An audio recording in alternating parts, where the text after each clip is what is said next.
CBN, Comunicação e Liderança, com Leni Quirilos.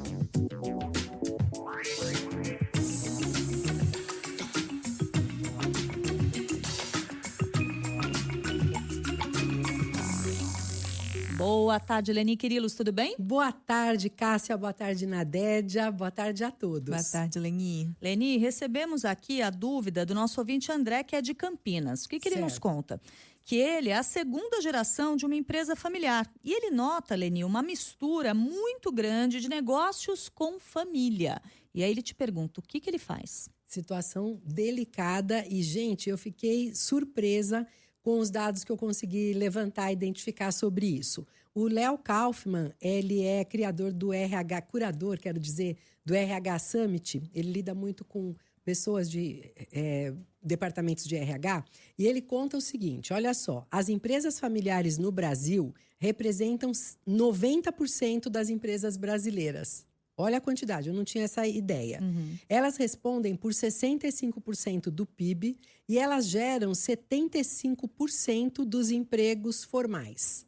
E o que acaba acontecendo é uma confusão, infelizmente, muito grande entre os aspectos da família, as relações familiares e o trabalho efetivo de gestão, de condução da empresa de uma forma mais profissional.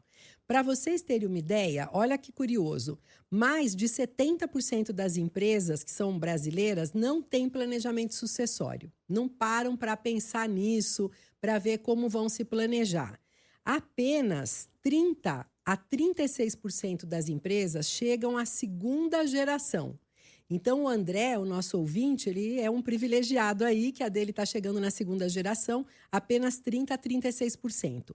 12% a 18% apenas chegam na terceira e só 7% chegam na quarta geração.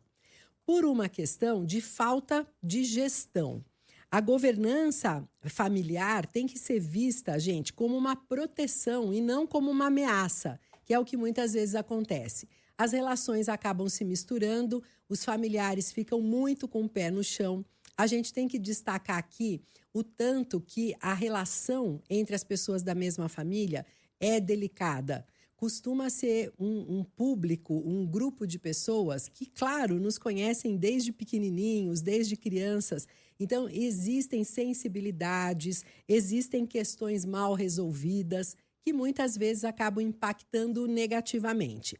Para vocês terem uma ideia, o grande problema que afeta essas empresas é a retenção de talentos. Porque a percepção geral acaba sendo de muita injustiça. São situações onde o esforço de cada um não garante reconhecimento. São situações onde o resultado não garante crescimento imediato. E a questão do mérito é muito, muito, muito relativa. E aí o que acaba acontecendo?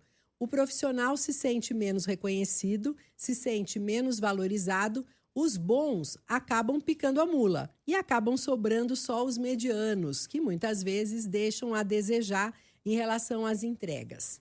Costuma ter uma centralização muito excessiva, às vezes o culto ao fundador, as pessoas da família que são muito enaltecidas, e isso acaba criando muita dependência da alta liderança. Isso, na prática, gente, é o oposto do que a gente propõe como uma liderança sustentável, que é a liderança que consegue dividir poder, fazer com que as pessoas ao redor se envolvam.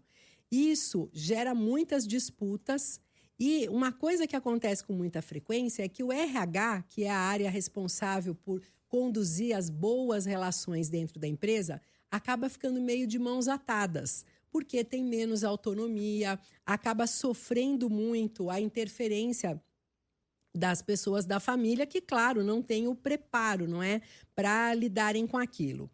Bom, e aí a gente tem uma proposta para a gente apresentar para o nosso ouvinte, para as pessoas que lidam com isso, que é a busca por profissionalizar a família, não apenas a empresa. O que é importante a gente ressaltar? Primeiro, estabelecer regras muito claras para a entrada das pessoas.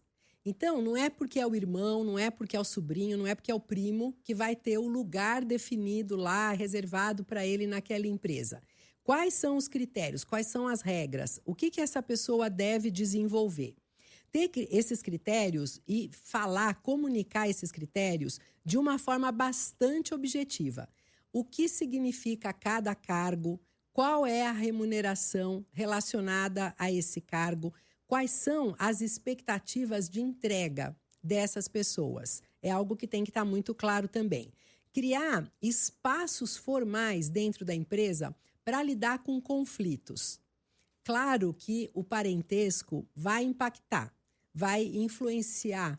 E a tendência é que, mobilizados emocionalmente, sistema límbico lá, o nosso cérebro primitivo em ação, a gente vai ter decisões mais equivocadas, muito influenciadas por vieses, por histórias anteriores.